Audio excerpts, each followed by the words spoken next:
ক্ষিপ্ত আকারে যারা কোরআন থেকে গাফেল তাদের দুই একটা বর্ণনা পবিত্র কোরআন থেকে আমি দিয়েই শেষ করছি।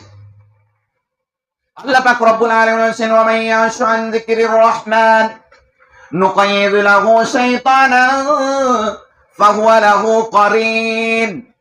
যারা দয়াময় আল্লাহর জিকির থেকে, আল্লাহর স্মরণ থেকে গাফিল হয়ে থাকে, রব্বুল আলামিন তাদের জন্য শয়তান নিয়োজিত করে দেন।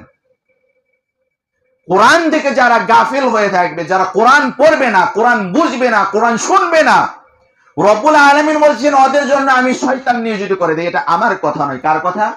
রব্বুল আলামিনের কথা। ওয়ামাইয়াশু আন যিকরির রহমান নুকাইয়িদ লাহু শাইতানান ফাহুয়া লাহু কারিন। শয়তান নিয়োজিত করে দেওয়ার পরে সেই শয়তান হয়ে যায় তার সহচর, তার বন্ধু, তার সাথী, তার সঙ্গী। কত বড় কথা আল্লাহ পাক রব্বুল আলামিন বলছেন।